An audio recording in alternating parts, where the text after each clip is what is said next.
अचानक वृंदावन के पवित्र भूमि निधिवन में एक महिला साधु हवा में उड़ने लगी। फिर जो चमत्कार हुआ उसे देखकर लोगों के पसीने छूट गए। नमस्कार दोस्तों, आज मैं आपको एक ऐसी घटना सुनाने जा रहा हूं जो आपके रोंगटे खड़े कर देगी। यह घटना है वृंदावन के पवित्र निधिवन की, जहां हर रात भगवान श्री कृष्ण और राधा रानी गोपियों के साथ रास लीला रचाते हैं।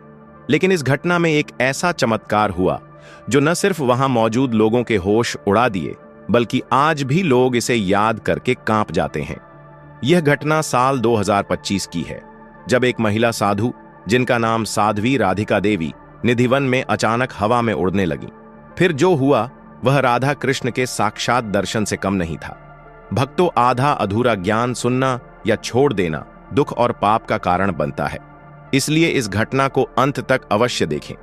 अगर आप भी राधा रानी के सच्चे भक्त हैं तो इस वीडियो को लाइक करके चैनल को सब्सक्राइब जरूर करें और कमेंट में राधे राधे जरूर लिखें।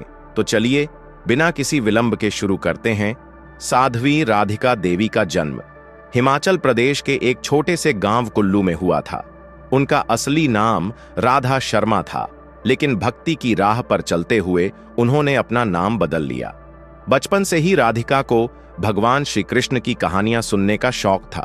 उनके पिता एक साधारण किसान थे जो शाम को घर पर भागवत कथा पढ़ा करते थे।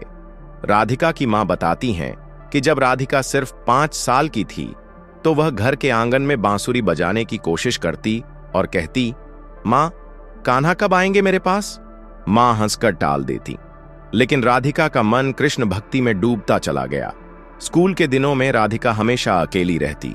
सहेलियां खेलती, लेकिन वह किताबों में कृष्ण लीला पढ़ती रहती। 12वीं क्लास के बाद जब सब लड़कियां कॉलेज जाने की तैयारी कर रही थीं, राधिका ने घर छोड़ दिया। वह हरिद्वार चली गईं और वहां एक आश्रम में साधु बन गईं। आश्रम के गुरुजी ने उन्हें नाम दिया साध्वी राधिका देवी। गुरुजी कहते थे, बेटी, तेरी भक्ति सच्ची है, लेकिन कृष्ण दर्शन के लिए वृंदावन जाना पड़ेगा। वहां निधिवन में कान्हा आज भी जीवित हैं। साध्वी राधिका ने कई साल साधना की। वह गंगा में डुबकी लगाती, जप माला फेरती, लेकिन मन में एक ही सवाल था, कान्हा, मुझे कब दर्शन दोगे? आखिरकार 2025 में उन्होंने वृंदावन जाने का फैसला किया। ट्रेन से यात्रा करते हुए वह सोचती रहीं कि क्या सच में निधिवन में चमत्कार होता है? क्या पेड़ गोपियां बन जाते हैं? क्या रात में रास लीला होती है? इन सवालों के साथ वह वृंदावन पहुंची। वृंदावन पहुंचते ही साध्वी राधिका ने सबसे पहले बांके बिहारी मंदिर के दर्शन किए। मंदिर में घंटियां बज रही थीं, भक्त जयकारे लगा रहे थे, बांके बिहारी लाल की जय। साध्वी राधिका ने घंटों वहां बैठकर ध्यान किया, लेकिन उन्हें लगा कि यह तो मूर्ति है, असली कान्हा कहां है? फिर वह यमुना नदी के घाट पर गईं। वहां बैठकर उन्होंने कृष्ण नाम का जप शुरू किया। दिन बीतते गए, लेकिन दर्शन नहीं हुए। एक दिन वृंदावन की गलियों में घूमते हुए वह एक बुजुर्ग संत से मिली। संत का नाम था स्वामी हरिदास। स्वामी जी ने कहा, बेटी, अगर सच्चे दर्शन चाहिए तो निधिवन जाओ, वहां हर रात कान्हा आते हैं। लेकिन सावधान, रात में कोई नहीं रुकता। जो रुका वह पागल हो गया या आंखें खो बैठा। साध्वी राधिका ने पूछा, स्वामी जी, क्या यह सच है? स्वामी जी ने मुस्कुराकर कहा, यह रहस्य है, लेकिन भक्ति से सब संभव है। निधिवन वृंदावन का एक घना वन है, जहां हजारों तुलसी के पेड़ हैं। इन पेड़ों की शाखाएं आपस में जुड़ी हुई हैं, जैसे गोपियां हाथ पकड़कर नाच रही हों। दिन में पर्यटक आते हैं, लेकिन शाम की आरती के बाद सब चले जाते हैं। यहां तक कि बंदर और पक्षी भी शाम होते ही निधिवन छोड़ देते हैं। स्थानीय लोग कहते हैं कि रात में अगर कोई रुके तो वह रास लीला देख सकता है, लेकिन उसकी आंखें या दिमाग हमेशा के लिए खराब हो जाता है। साध्वी राधिका ने फैसला किया कि वह निधिवन में साधना करेंगी। वह रोज सुबह जाती और शाम तक वहां बैठकर जप करती। 1 महीना बीत गया। वह पेड़ों के नीचे बैठकर गाती, राधे राधे कृष्ण कृष्ण, लेकिन रात में रुकने की हिम्मत नहीं हुई। फिर एक दिन पूर्णिमा की रात थी।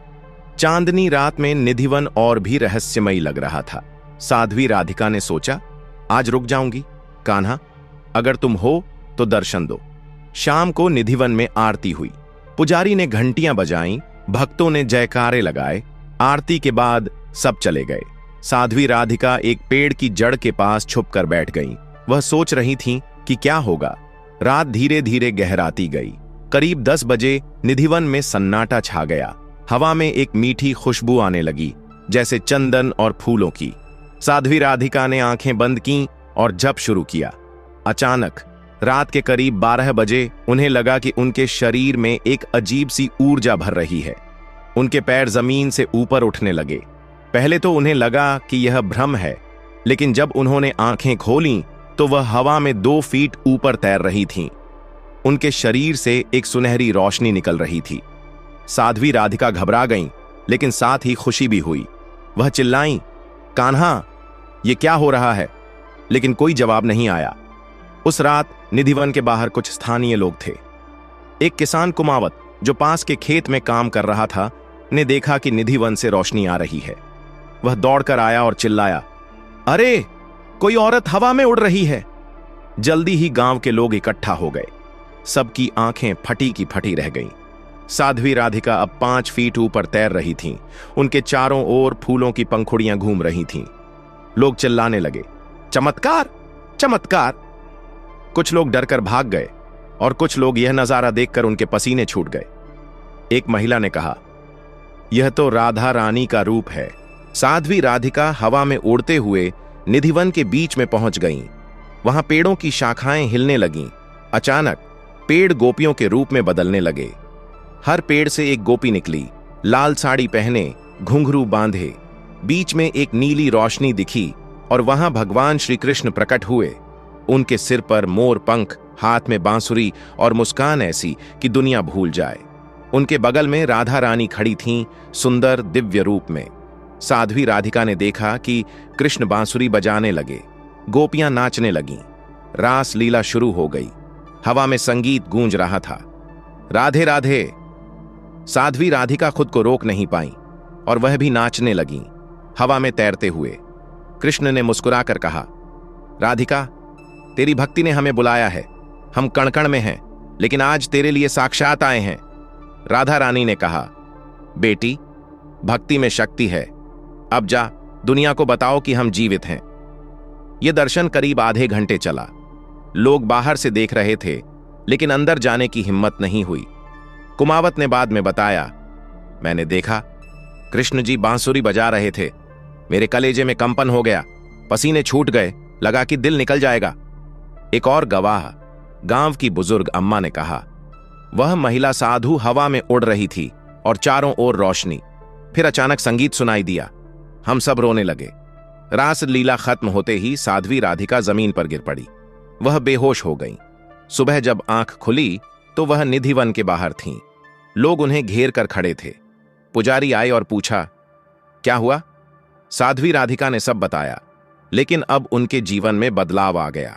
वह जहां भी जाती, लोगों को दर्शन देती। वह कहती, कान्हा ने मुझे बताया कि भक्ति से सब मिलता है। यह घटना वायरल हो गई, स्थानीय अखबारों में छपी। कई लोग निधिवन गए, लेकिन ऐसा चमत्कार दोबारा नहीं हुआ। साध्वी राधिका ने एक आश्रम खोला, जहां वह कृष्ण भक्ति सिखाती। आज भी वह जीवित हैं और कहती हैं कि वह रात उनके जीवन की सबसे बड़ी घटना थी। दोस्तों, अगर आप वृंदावन जाएं तो निधिवन जरूर देखें, लेकिन रात में न रुकें। दोस्तों, इस वीडियो को अपने दोस्तों, परिवार और रिश्तेदारों के साथ शेयर जरूर करें। और वीडियो पसंद आई है तो वीडियो को लाइक करके चैनल को सब्सक्राइब जरूर करें और कमेंट बॉक्स में जय श्री कृष्णा जरूर लिखें। धन्यवाद।